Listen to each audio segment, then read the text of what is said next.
नमस्कार दोस्तों, हम आपका फिर से हमारे चैनल पे स्वागत करते हैं। और आज हम आए हुए हैं दुर्गापुरा एग्रीकल्चर सेंटर पे और हम हैं हॉर्टिकल्चर ट्रेनिंग सेंटर दुर्गापुरा पे। और आज हम बात करेंगे हॉर्टिकल्चर ट्रेनिंग सेंटर के chief trainer doctor Satyanarayan Chaudhary ji से। तो सर, स्वागत है आपका हमारे चैनल पे। नमस्कार जी। नमस्कार सर, आप यहाँ के सेंटर के चीफ ट्रेनर हैं जी। तो आपने बहुत सारी ट्रेनिंग्स वगैरह दी है और लोगों को, किसानों को बहुत मोटिवेट करते हैं और उनको कैसे किसान अपनी आय बढ़ा सकता है उसके बारे में जागरूक करते रहते हैं और अच्छी ट्रेनिंग देके उनको अपनी आय बढ़ाने में मदद कर रहे हैं जी। तो हम आपसे जानना चाहेंगे कि कैसे आजकल हाईटेक हॉर्टिकल्चर में संरक्षित खेती की काफ़ी चर्चाएँ चल रही है जी। तो ये संरक्षित खेती क्या होती है और किसान इसको कैसे कर सकता है? देखिए, ऐसा है कि संरक्षित खेती की जहाँ तक अपन बात करते हैं कि हम शुरू से परंपरागत खेती करते आ रहे थे जी। लेकिन टाइम ऐसा आ गया कि हर कोई ये चाह रहा है कि मैं इस हिसाब से खेती का काम करूं कि जो चीज़ मार्केट में आज की तारीख में नहीं आ सकती उसको लेकर के आ जाऊं। हम बाहर ओपन फील्ड में खुले खेत के अंदर खेती किया करते थे। अब क्या है कि खेतों के अंदर भी लोहे के पाइप खड़े करके उसको पॉलीथीन की शीट से ढक दिया जाता है, उसको जाली से ढक दिया जाता है, उनको जो है पॉली हाउस और शेड नेट हाउस बोल दिया जाता है, उनके अंदर खेती करने लगे हैं। तो इस चीज़ को जो है संरक्षित खेती कहा जाता है। अपने यहाँ पर जो है 2009 से इसकी शुरुआत राजस्थान के अंदर हुई है। तो लोग जो है यहाँ पर ट्रेनिंग के लिए आते हैं और इस पर बात की जाती है कि कौन कौन से ऐसे चीज़ें हैं जिनको अपन अपना सकते हैं। खुले के बजाय खुले के अंदर जो अपने को ज़्यादा टेम्परेचर लग रहा है, ज़्यादा जो है कीड़ा बीमारी लग रहा है, उन चीज़ों से किसी हिसाब से बच करके अपन आगे बढ़ें। तो इन संरचनाओं के अंदर खेती करना संरक्षित खेती कहलाता है जी। कुछ सीमा तक जो है अपना कीड़ा बीमारी कम आए, हम जो फसल की रिक्वायरमेंट है उसके हिसाब से टेम्परेचर बना लें, उसके हिसाब से आर्द्रता बना लें। तो पौधे को जो चीज़ें चाहिए वो यदि हम अवेलेबल करवा देते हैं तो फिर उसमें जो खाना बनाने की प्रक्रिया उसी हिसाब से बढ़िया रहेगी, उसको कोई परेशानी नहीं आएगी, उत्पादन अच्छा होगा। और टेक्नोलॉजी यही कहता है कि इस उत्पादन को मार्केट के अंदर लेकर के आओ, आपको अच्छा दाम मिलेगा, अच्छी कीमत मिलेगी। विपरीत परिस्थितियों में अच्छी खेती कर सकते हैं। अच्छी खेती कर सकते हैं। तो संरक्षित खेती में कौन कौन सी संरचनाएं आती है? देखिए, इसकी बात करते हैं अपन। तो ये शुरुआत हुई है संरक्षित खेती की अपने हॉलैंड जैसे देशों से, इजराइल जैसे देशों से, जो विकसित देश कहलाते हैं। वहाँ पर क्या है, जैसे हॉलैंड के अंदर तो बर्फ़बारी ज़्यादा होती है और बरसात ज़्यादा रहती है। खुले के अंदर खेती करते हैं और बर्फ़बारी की वजह से, उस बरसात की वजह से, उस ज़्यादा ठंडक की वजह से खेती नहीं हो पाती जी। तो वहाँ पर लोग क्या करते हैं, अपने खेतों के अंदर लोहे के पाइप खड़े किए और शीशे से ढक दिया। तो उस संरचना को बोला ग्लास हाउस।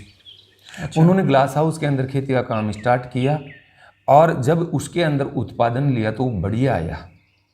उसके पीछे कारण कि वहाँ पर जो भी पौधे उन्होंने लगा रखे थे उस घर के अंदर, उस शीशे के घर में, उन्होंने रात के टाइम में कार्बन डाइऑक्साइड गैस को छोड़ा।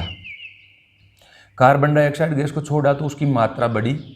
हम बाहर की बात करते हैं तो बाहर 300 ppm कार्बन डाइऑक्साइड का कंसंट्रेशन है, लेकिन उन घरों के अंदर 1200 ppm तक चला गया, यानी 4 गुना तक बढ़ गया। तो उनके यहाँ पर वो ppm बढ़ा, उसकी सांद्रता बढ़ी। उसकी सांद्रता बढ़ने से दूसरे दिन सूर्य भगवान की रोशनी आई, उस रोशनी को पौधों की पत्तियों ने पकड़ा, वहाँ पर खाना बनाने की प्रक्रिया हुई और वो प्रक्रिया 4 गुना ज़्यादा हुई तो उत्पादन भी 4 गुना ज़्यादा आया। फिर संरक्षित खेती कर रहे थे वो कि उन संरचनाओं में कर रहे थे, उनको बाहर के वातावरण से कोई मतलब नहीं था। जो टेम्परेचर चाहिए, जो ह्यूमिडिटी चाहिए वो उसमें अवेलेबल करवा रहे थे। तो वो जब जिस फसल को लाना चाहे तब मार्केट में लेकर के आ गए। ऑफ सीजन का फसल भी यदि वो मार्केट में लेकर के आते हैं तो उनको पैसा अच्छा मिलता है। तो उन्होंने सोचा इस टेक्नोलॉजी को इंडिया में पहुँचाएं। अपने भारत देश के अंदर पूना महाराष्ट्र से इसकी शुरुआत की गई और उन्होंने ये कहा कि आप ग्लास हाउस मत बनाओ, आप शीशे के घर मत बनाओ, आपके यहाँ पर गर्मी पड़ती है उस हिसाब से प्लास्टिक के घर बनाओ, जाली वाले घर बनाओ, वॉकिंग टनल बनाओ, लो टनल बनाओ। प्लास्टिक का घर यानी पॉली हाउस। खेतों में लोहे के पाइप खड़े कर दिए, पॉलीथीन से ढक दिया, पॉली हाउस कहलाया। खेतों में लोहे के पाइप खड़े कर दिए, किसी जाली से ढक दिया, वो शेड नेट हाउस कहलाया। हमने जो है खेतों के अंदर अलग अलग क्यारियाँ बना करके लोहे का पाइप लिया, उसको थोड़ा सा कर्व टाइप का बना दिया, यानी वक्राकार कर दिया, एक तरफ डाल दिया, घुमा के दूसरी तरफ डाल दिया, उसके अंदर जो है पॉलीथीन की शीट चढ़ा करके खेती की, बढ़िया उत्पादन आया। उसको वॉक इन टनल बोल दिए कि जिसमें हम चल सकें इतनी ऊंचाई का। फिर कुछ किसान ऐसे बोले कि हमें इससे भी छोटा बड़ा चाहिए, तो किसान को अपन ने ये कहा कि आप क्यारी बनाओ, लोहे का पतला रोड लेकर के आओ, एक तरफ गाड़ दो, घुमा करके दूसरी तरफ गाड़ दो और पॉलीथीन के पन्ने से पैक कर दो, तो आपकी सर्दी से भी फसल की बचाव हो जाएगा और गर्मी से भी फसल का बचाव हो जाएगा। तो उसको लो टनल बोल दिए। तो अपने राजस्थान के अंदर संरक्षित संरचनाओं में poly house, shade net house, walk in tunnel, low tunnel, ये चारों संरचनाएं लग रही है। इनके ऊपर अच्छा काम चल रहा है, लोग अच्छा पैसा कमा रहे हैं। मतलब इन संरचनाओं के थ्रू अपन अगेती फसल का फायदा ले सकते हैं। अगेती फसल का बिल्कुल फ़ायदा ले सकते हैं। मान लीजिए अभी ये सर्दी का टाइम आने वाला है, अभी लोग ये कह रहे हैं कि हमारे को वाटरमेलन, मस्क मेलन, खरबूजा, तरबूजा जिसको बोलते हैं, वो हम अभी लेकर के आना चाहते हैं, तो ओपन में नहीं होगा क्योंकि वहाँ पर ठंडक ज़्यादा गिर रही है। लेकिन हम इन संरचनाओं में उसकी आवश्यकता के हिसाब से टेम्परेचर, ह्यूमिडिटी बना देंगे, तो वहाँ पर ज़रूर उत्पादन होगा, अच्छा होगा। क्योंकि बाहर ओपन में नहीं हो रहा, केवल वहीं पर हो रहा है और प्राइसेज अच्छी मिल जाएगी, 100 रुपये किलो के आसपास भाव मिल जाएगा। तो इनमें करके अच्छा पैसा वो कमा सकते हैं। तो जो किसान संरक्षित खेती करना चाहते हैं अगर, तो इसकी शुरुआत कैसे कर सकते हैं? देखिए, अपने राजस्थान का या राजस्थान से बाहर का कहीं का भी काश्तकार यदि इसकी शुरुआत करना चाहता है तो सबसे पहले तरीके से काम करें कि मिट्टी और पानी की जांच करवाएं। मान लीजिए अपना एक खेत है, उस खेत के अंदर जो है आप मिट्टी का सैंपल लेना चाहते हैं, तो लगभग 9 इंच गहराई से अलग अलग जगह से जो है वो मिट्टी का नमूना ले और उसको एक जगह पॉलीथीन की शीट बिछा करके उस पर ढेरी कर ले। उस ढेरी को ऊपर से चौकोर करे और फिर उसके 4 टुकड़े करे। 2 आमने सामने के टुकड़ों को हटा दे, 2 को रख ले, फिर वापस ढेरी करे, ऊपर से जो फ्लैट करके उसको फिर 4 टुकड़े करे, आमने सामने के 2 हटा दे और फिर वापस ढेरी करे। ऐसे तब तक करे जब तक लगभग आधा किलो मिट्टी ना रह जाए। आधा किलो मिट्टी रह जाए तब वो उसको थैली के अंदर डाल ले और उसमें नोट कर ले कौन से खसरा नंबर से हमने ली है, कौन सी तारीख को ली है, किसान का नाम क्या था, सारी इन्फॉर्मेशन डाल करके उस थैली के लगा दिया, मिट्टी का सैंपल हो गया। उसी ज़मीन पर जिससे पानी देना चाहते हैं, चाहे वो पौंड हो, चाहे वो ट्यूबवेल हो, चाहे नहर का पानी हो, वहाँ से पानी का बोतल भर के वो ले ले। दोनों को अपना मृदा परीक्षण प्रयोगशाला दुर्गापुरा के अंदर ही है, होटल रेडिसन के सामने, वहाँ पर जो जा करके दे दे तो लगभग 15 से 20 रुपया आपका लगेगा जी। वहाँ देने पर ये पता चलेगा कि अपनी मिट्टी के अंदर कौन कौन से पोषक तत्व हैं। अपनी इस ज़मीन के अंदर 16-17 पोषक तत्व है जिनको पौधा खींचता है। नाइट्रोजन, फास्फोरस, पोटाश इसको ज़्यादा मात्रा में लेता है। कैल्शियम, मैग्नीशियम, सल्फर इसको थोड़ी कम मात्रा में लेता है। और Fe, Mn, Zn, Cu, Cl, MOB इनको भी लेता है, लेकिन बिल्कुल कम मात्रा में लेता है। ये सारे पोषक तत्व तो अपनी रिपोर्ट में दिखते हैं कि इतना इतना है, और इनकी ठीक मात्रा दिख रही है तो अपने को कोई फर्टिलाइजर यूज देने की जरूरत नहीं है। लेकिन इनकी मात्रा जहाँ कम दिख रही है वहाँ पर हम उसको डाल सकते हैं। तो ये रिपोर्ट अपने को वो चीज़ दिखाएगा आपको देना है कि नहीं देना है। मतलब कि किसान को उस मिट्टी में कितना उर्वरक डालना है और जो जरूरत नहीं है वो नहीं डाले, जिससे उस किसान का बचत भी होगी, पैसा जेब से बेवजह नहीं लगेगा। बेवजह मान लीजिए वो डालता है, बिना सोचे समझे डालता है, जांच करवाए बिना, तो वो खाद मान लीजिए डाल दिया तो बेवजह डाल दिया, वहाँ जरूरत नहीं थी। अब वो खाद बेवजह अंदर गया तो वहाँ पर जहर बना। उस जहर के बनने से वहाँ पर ज़मीन के अंदर जो सूक्ष्म जीव थे जो ज़मीन में गति करते हैं, अपने इस मिट्टी का पोरोसिटी जिसको सरंध्रता बोलते हैं वो बना करके रखते हैं, वो नहीं बन पाएगी क्योंकि वो जीव मर जाएंगे तो गति कौन करेगा। और वो जीव ऐसे होते हैं कि आपके वो जो 16-17 पोषक तत्व तो ज़मीन में पड़े हुए हैं उनको अवेलेबल फॉर्म में उपलब्ध हो जाए जल्दी से पौधे को इस फॉर्म में लाने का काम करते हैं, तो उनका भी नुकसान हो जाएगा। इसलिए हमेशा ध्यान रखें कि मिट्टी और पानी की जांच करवाएं। ये जांच रिपोर्ट आपका ठीक आता है तो आप आगे बढ़ें। आपका मिट्टी का मान लीजिए रिपोर्ट ठीक आता है तो दूसरा रिपोर्ट पानी का देखो। पानी में 2 चीज़, पानी का पीएच कितना है और ईसी कितना है। मिट्टी में हमने क्या देखा था, उसका पीएच कितना था, ईसी कितनी थी और कौन कौन से पोषक तत्व कितने कितने थे। मान लीजिए पीएच भी मिट्टी का ठीक है, ईसी भी ठीक है, पोषक तत्व भी ठीक है, तो फर्टिलाइजर नहीं देना। इधर पानी के अंदर आप देखते हैं पीएच ठीक आ रहा मान लीजिए, और ईसी आपका हम ये कहते हैं कि 1 मिलीमोल प्रति सेंटीमीटर आना चाहिए। अच्छा, वो यदि आता है तो जमीन के अंदर जो पोषक तत्व है वो संतुलित मात्रा में जितना जितना जिस चीज़ चाहिए ना वो उतना मिलता है।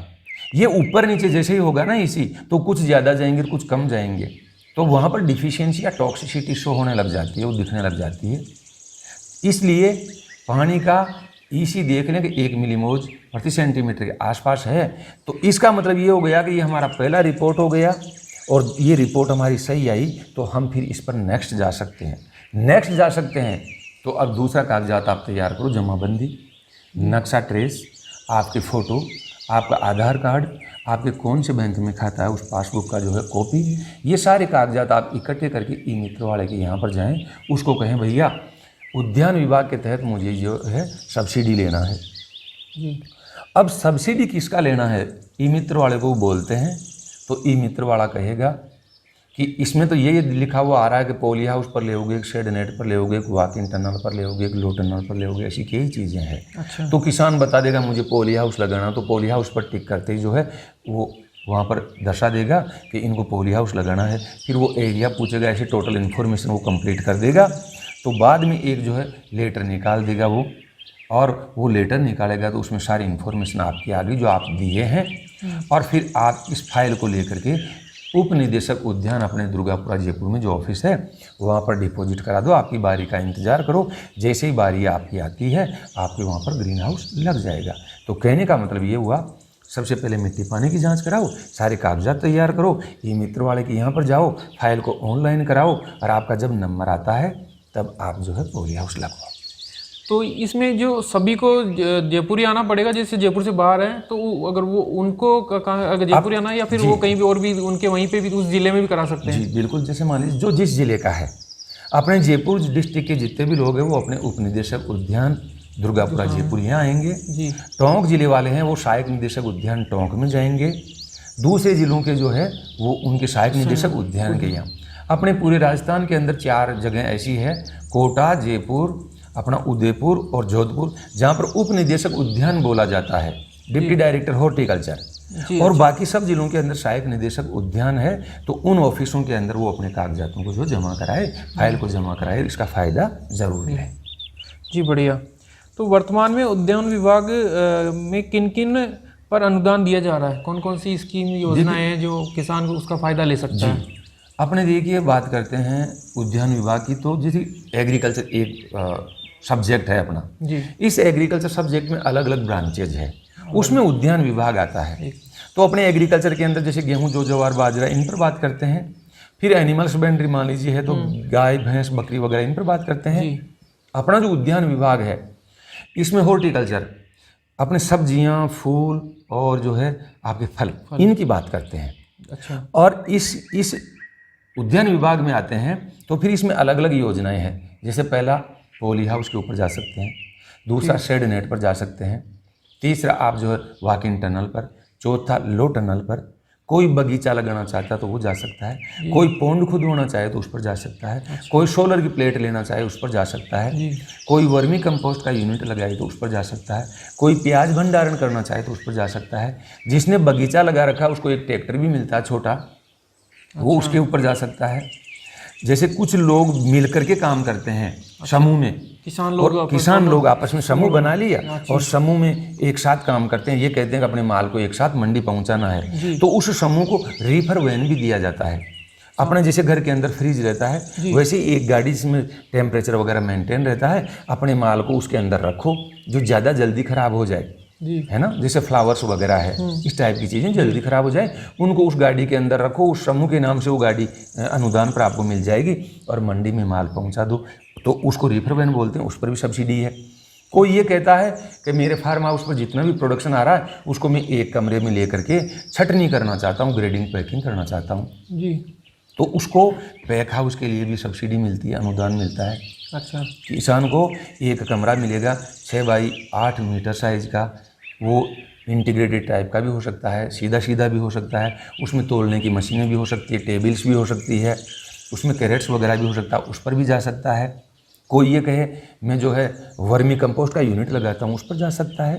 तो ऐसे अलग अलग कंपोनेंट पर जहाँ पर वो जाना चाहता है, अपने विभाग में खूब सारी सब्सिडियाँ हैं, अपनी आवश्यकता के हिसाब से जितनी जिसकी कैपेसिटी पैसे के हिसाब से है वो वहाँ पर आए फ़ायदा ले, ताकि अपना राज्य भी जो है आगे बढ़े, अपन भी जो है अपने देश में राज्य को ऊपर की तरफ लेके जाएं, अपने किसान भी समृद्ध हो और हम आगे बढ़ें।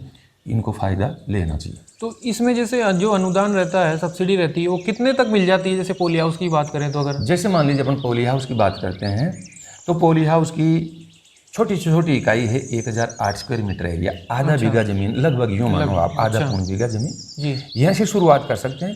फिर कोई किसान कहता मुझे थोड़ा इससे बड़ा चाहिए जी, तो 2000 पर जा सकते हैं। फिर कोई कहीं और बड़ा चाहिए तो 3000 स्क्वायर मीटर पर जा सकता है। कोई ये कहीं और बड़ा चाहिए तो 4000 स्क्वायर मीटर तक हम एक किसान को देते हैं। अच्छा, 1000 से लेकर 4000, 1000 से लेकर 4000 स्क्वायर मीटर। पहले अपन ने शुरुआत की थी 2009 के अंदर। अच्छा, वो शुरुआत अपनी हुई थी 1008 स्क्वायर मीटर से। आज हम जो है 4000 स्क्वायर मीटर की बात कर रहे हैं। किसान ये कह रहे हैं 4000 स्क्वायर मीटर का हमें कम से कम पोली हाउस चाहिए, ताकि उसके अंदर जो प्रोडक्शन आए वो इतना आ जाए कि हमारा पिकअप भर जाए और हम ले करके जाएं तो हमारा ट्रांसपोर्टेशन कॉस्ट निकल जाए। जी, तो 4000 स्क्वायर मीटर एरिया तक आराम से जो किसान जा सकता है।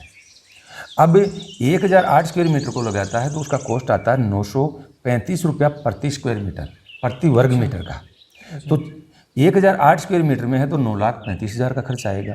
जी, जैसे जैसे एरिया बढ़ता जाता है तो पर स्क्वायर मीटर का कॉस्ट कम होता जाता है। 4000 स्क्वायर मीटर का कॉस्ट आएगा 844 रुपया पर स्क्वायर मीटर। तो 844 इंटू 4000 स्क्वायर मीटर तो टोटल कॉस्ट उसका जो आएगा 33,76,000। अब 33,76,000 बहुत बड़ा अमाउंट हो गया। 9,35,000 भी किसान के लिए बहुत बड़ा अमाउंट हो गया। तो गवर्नमेंट ने हमारी ने इतना बढ़िया प्रावधान कर रखा अपने किसान लोगों के लिए कि जो छोटे काश्तकार हैं जिनके पास में ज़मीन 8 बीघा तक है, यानी अपन सही लैंग्वेज में बोलें तो 2 हेक्टर तक ज़मीन, 2 हेक्टर तक जमीन, उसको जो है 70% छूट दी जाएगी। अच्छा, और जो काश्तकार अपने बड़े हैं जिनके पास में 2 हेक्टर से ज़मीन ज़्यादा है उनको 50% छूट है, यानी उनको भी छूट है। उनको भी, तो दोनों कैटेगरी को छूट है। तो उसके हिसाब से छूट का फ़ायदा लेकर के वो आराम से इनके ऊपर जा सकते हैं। जी, बढ़िया। तो जो पोली हाउस वगैरह का जो सेटअप लगाते हैं तो उसमें फिर कौन कौन सी फसलें या सब्जियां, फ्रूट्स या फल ले सकते हैं? देखिए, हम अपने किसान लोगों को अभी 2009 से लेके आज तक ये कहते आ रहे हैं मैक्सिमम लोगों को कि अपन पहले सब्जियों के ऊपर चले जाएं, और सब्जियों में थोड़ा सा ये ध्यान रखें कि बेल वाली सब्जियां हो। उसके पीछे रीज़न ये है कि हम इतना बड़ा स्ट्रक्चर बनाते हैं तो इसकी जो ऊपर वाली जगह उसको भी काम में लिया जाए। तो हमारी बेल पहले से खीरे ककड़ी की लेट करके चला करती थी। हम लोग खीरा तोड़ने के लिए जाते थे, खीरे को तोड़ लिया लेकिन पत्तियों को उलट पुलट कर दिया। पत्ती इस हिसाब से है तो प्रकाश को पकड़ेगी, खाना बनाने की प्रक्रिया होगी। हम पहले गलती करते थे, पत्ती को उल्टा करके आ जाती, अब खाना नहीं बनता था। अच्छा, अब ठीक है ना। अब हम ऐसे ही सीधा ही रखना चाहते हैं तो पौधे को हम खड़ा कर दिए तो स्ट्रक्चर काम में भी आ गया। तो हम ये कहते हैं बेल वाली फसल उगाओ। तो सबसे पहले कम समय का आप फसल उगाओ। हम कहते हैं खीरा ककड़ी, जिसमें बीज नहीं बनता, जिसको पार्थेनोकार्पिक खीरा बोलते हैं। विदेश वाले लोग आते हैं, ये कहते हैं सर हमें खीरा चाहिए लेकिन ऐसा खीरा चाहिए जिसमें बीज ना हो। तो हम उनके लिए, क्योंकि वो आएंगे उनको हम देंगे, और अपने लोग भी ऐसे हैं, कोई कमी नहीं है अपने यहाँ पर। अपने लोग ये चाहते हैं कि हम पैसा आपको दे देंगे लेकिन हमें क्वालिटी की चीज़ मिले। तो उन लोगों के लिए अपन लोग जो है किसान लोगों को बोलते हैं कि आप जो है 3 महीने का खीरा उगाओ बिना बीज वाला, उसको मार्केट में भेजो। उससे ज़्यादा उम्र का करना चाहते हो तो 6 महीने का टमाटर उगाओ बेल वाला, जिसको चेरी टोमेटो बोलते हैं। जो बड़ी साइज़ का नहीं होता, छोटे छोटे टमाटर होते हैं। एक टमाटर को तोड़ा, काटने की जरूरत नहीं, मुँह में रख लिया। अच्छा, फिर उससे आगे जाना चाहते हैं तो हम चरपराट खूब खाते हैं, लेकिन कुछ लोग ये कहते हैं कम चरपराट की चीज़ें चाहिए, तीखा कम चाहिए। तीखा कम चाहिए। तो उन लोगों के लिए कलर्ड कैप्सिकम की बात करते हैं। अच्छा, रंगीन शिमला मिर्ची यानी कि 9 महीने का शिमला मिर्ची, जिसमें लाल कलर भी हो सकता है, पीला कलर भी हो सकता है, बैंगनी भी हो सकता है, कोई सा भी कलर आपको चाहिए वो कलर हो सकता है। 9 महीने तक एक बार लगा दिया, 9 महीने तक आपका चलता रहेगा। अच्छा, इन सब्जियों की हम स्पेशली बात करते हैं। इनमें से 2009 से लेकर आज तक जो किसान ज़्यादा उगाए हैं, उन्होंने सबसे ज़्यादा उगाया है खीरा। क्योंकि खीरा लगभग 15-20 रुपये केजी तक इसका भाव मिल जाता है और अच्छा रिटर्न दे जाता है। अच्छा। ऐसे ही उसके बाद में दूसरे नंबर पर जो आया हमारा रंगीन शिमला मिर्ची आया, उसमें लोग इंटरेस्ट दिखाए हैं। उसका भाव 70 रुपये केजी तक मिल जाता है, और अच्छे जो जानकार लोग हैं वो 100 रुपये केजी, 120 रुपये केजी तक भी ले लेते हैं इसको। और फिर इसके बाद में अपना आते हैं चेरी टोमेटो, वो भी अपने किसानों ने उगा लिया। हम सोच नहीं सकते थे बेल वाला टमाटर अपना किसान उगा लेगा क्या, अपना किसान उगा लिया। और उसको देखने पर बड़ी खुशी हुई कि अपने लोग इतना अच्छा कर लिए, यानी अपने लोगों को बताने वालों की ज़रूरत है, थोड़ी सी हेल्प हो जाए वो लोग कर लेंगे। तो अपन इन तीनों सब्जियों की बात करते हैं। अपने किसानों ने सब्जियों को अच्छे तरीके से कर लिया, वो परफेक्ट हो गए इनको उगाने में। तो फिर हम उनको बात करते हैं, अब अपने को फूलों के ऊपर आना चाहिए, क्योंकि आज की तारीख में क्या है कि लूज फ्लावर केवल फूल काम में आता है, वो तो अपने लोग खूब उगा रहे हैं ओपन में। लेकिन अभी ऐसा टाइम आ गया, आप मेरे पास में आए, मैं आपको बुके देना चाहता हूँ, एक गिफ्ट देना चाहता हूँ, तो मेरे पास में डंडी वाले फ्लावर हो तो मैं झट से उस फ्लावर के उसको उठा करके बुके को आपको पकड़ा दिया, आपको भी अच्छा लगा और मुझे भी देने में अच्छा लगा। ये ट्रेंड चल रहा है बुके देने का। तो इसके लिए क्या कट फ्लावर्स की जरूरत है, यानी फूल के साथ में डंडी। तो ये 10-10 के 20-20 के गुच्छे बन जाते हैं। तो हम कहते हैं कि आप 7 साल तक चलने वाला डच रोज उगाओ, जो हॉलैंड के अंदर उगता था। अच्छा। वो अपने राजस्थान में उगने लग गया, इन संरचनाओं में उगने लग गया, बाहर नहीं उगता, इनमें उगता है। हम टेम्परेचर बना सकते हैं, उसकी बात कर लिए, अनुकूल तापमान, अनुकूलता की वजह से सब कुछ हमने उसके मुताबिक कर दिया, तो अपने आप उग गया। ठीक साहब। दूसरा अपना जरबेरा 3 साल के लिए चलता है, रंग बिरंगे कलर का आता है, उसमें कोई कांटे भी नहीं, पत्तियों के बीच में से डंडी निकलती है और उसके ऊपर फूल आ जाता है। 3 साल का अपना वो कर लिया। उसके बाद में कार्नेशन कर लिया, और जो है आपका क्राइसेंथेमम कर लिया, वो भी 2.5 से 3 साल के हो गए। तो इन चारों फूलों की बात करते हैं। फिर कुछ लोगों को लिलियम की बात भी कह देते हैं। ये कट फ्लावर्स है, यानी डंडी के साथ में फूल, ये बिकते हैं। एक डंडी का 5 रुपये भी मिल सकता है, 6 भी मिल सकता है, 2 भी मिल सकता है। तो हम ये कहते हैं पहले सब्जी उगाओ, सब्जी का अच्छा सा उत्पादन आप ले लो, तो फिर आपको कट फ्लावर्स के ऊपर जाना चाहिए।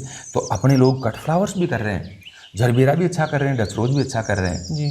तो इस हिसाब से जो है फूल और सब्जियों की हम बात करते हैं। इन संरचनाओं में उगाओ, और मौसम ना हो तब उगाओ, ताकि मार्केट में वो चीज़ नहीं है, आपको अच्छा सा पैसा मिल जाए, और ऐसा करके अपने लोग बढ़िया काम कर रहे हैं जी। बहुत बढ़िया। तो आप इस सेंटर के ट्रेनर हैं, चीफ ट्रेनर हैं, आपने बहुत लोगों को ट्रेनिंग भी दी है जी। तो आप हमें थोड़ा सा ये भी बताइए कि कुछ किसानों के नाम बताइए जो आपके यहाँ से ट्रेनिंग लेने के बाद जी, जो जिनकी पहली क्या स्थिति थी, और अब इन प्रोटेक्टेड कल्टीवेशन मतलब संरक्षित खेती में आने के बाद क्या उनकी स्थिति रही है, मतलब कितना उनकी आमदनी में इजाफा हुआ है, और उनका लेवल कैसे सुधरा, उसके बारे में थोड़ा सा कोई किसानों के बारे में जानकारी दें। देखिए, ऐसा है कि 2009 से लेकर के अब तक अपना ट्रेनिंग सेंटर चल रहा है। हम लाखों लोगों को ट्रेनिंग प्रोग्राम करवा चुके हैं, अपने राजस्थान वाले किसानों को करवा चुके हैं, राजस्थान के ऑफिसर्स को करवा चुके हैं जी। अपने भारत पूरे देश की बात करें तो हम पूरे भारत देश में जितने भी स्टेट्स हैं, उनमें से 22 स्टेट को, 22 राज्यों के लोगों को हम ट्रेंड कर चुके हैं। अच्छा। ऑफिसर्स को भी, किसानों को भी। हम विदेश की बात करें तो अफगानिस्तान के हॉर्टिकल्चर के ऑफिसर्स अपने यहाँ सेंटर पर आकर के 56 दिन के लिए, ये पहला बैच आया था, 48 दिन के लिए दूसरा बैच आया था, इतने लंबे टाइम के लिए ट्रेनिंग लेके चले गए। साउथ अफ्रीकी देश, केन्या, मलावी, नैरोबी, वहाँ की बात करें तो वो लोग भी आ गए। अच्छा। फिर अपन बात करें श्रीलंका की तो वहाँ के ऑफिसर्स भी यहाँ आकर के, ऐसे खूब सारे जो लोग यहाँ पर ट्रेनिंग लेकर के निकल गए, उनमें से अच्छे अच्छे काश्तकार तैयार हुए हैं जिन्होंने बहुत बढ़िया काम किया है। राजस्थान की बात करें, जैसे बड़ा काश्तकार आज की तारीख में, तो सबसे पहले जो तैयार हुई थी खेमाराम जी चौधरी, बशेड़ी गांव है, मिनी इजराइल बोलते हैं जी। वहीं पर पास में जो राम नारायण जी थाकण, बहुत अच्छे काश्तकार, जिनका खुद का बायोडाटा का एक किताब तैयार हो गया है, वो हमारे अच्छे काश्तकार हैं। ऐसे भैरू जी थाकण है।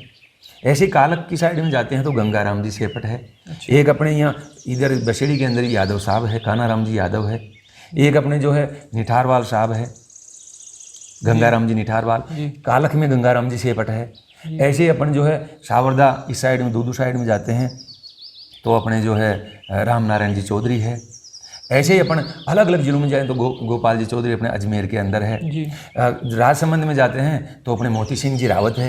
राजस्थान के सबसे छोटे काश्तकार, सबसे बेस्ट काश्तकार मोती सिंह जी रावत, सफाई के मामले में। पॉली हाउस के अंदर केवल क्रॉप ही रहेगा, उसमें कोई वीड नहीं होगा, कोई दूसरी चीज़ें नहीं होगी, साफ सुथरा तरीके से काम करने वाले। अब तक 19 पुरस्कार उन्होंने ले लिया है और पहले राजस्थान के काश्तकार जिन्होंने रंगीन शिमला मिर्च को उगाया है। अच्छा। हम डूंगरगढ़ की साइड डूंगरपुर की तरफ जाते हैं तो वहाँ पर जो हमारे सुंदरलाल जी पाटीदार है। हम इधर झालावाड़ में आ जाते हैं तो हमारे रविंद्र स्वामी जो है, हमारे एक जो है दूसरे पाटीदार साहब है ना, बहुत अच्छा सा कर रहे हैं। और उसके बाद में बूंदी में अपन इधर आते हैं तो गजानंद जी वगैरह ये लोग हैं। कोटा के अंदर हैं परशुराम जी झामनानी वगैरह है। करौली में जाते हैं हमारे अरुण जी शर्मा वगैरह, वीरेंद्र सिंह जी वगैरह है।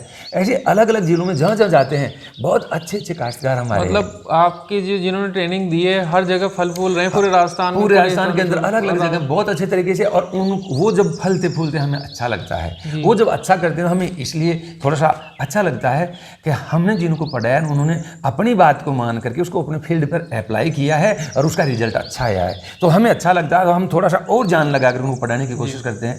अपने स्टेट के ऐसे बहुत सारे लोग बाग, अपने अलवर से भी खूब है, भरतपुर से भी है, धौलपुर से भी, इस साइड से भी, सवाई माधोपुर में अच्छे अच्छे काश्तकार, खूब सारे काश्तकार अलग अलग जगह है, इतनी ज़्यादा नाम नहीं ले सकते। अच्छा, दूसरे स्टेट की बात करते हैं। अनिल जी पाटीदार अपने मध्य प्रदेश से। मध्य प्रदेश में पहली ट्रेनिंग हमने 2015 के अंदर दी थी। पहली ट्रेनिंग के अंदर ही इतना बढ़िया काश्तकार निकला कि आज दिनांक तक फूलों की खेती करता रहा अनिल पाटीदार। हम जम्मू कश्मीर की बात करते हैं, अली मोहम्मद मीर, चौंडूर खंडा, जम्मू कश्मीर। इतना बढ़िया काश्तकार कि डचरों से शुरुआत किया, जरबेरा उसने किया और लीलियम तक गया। लीलियम को बहुत शानदार तरीके से कर रहा है।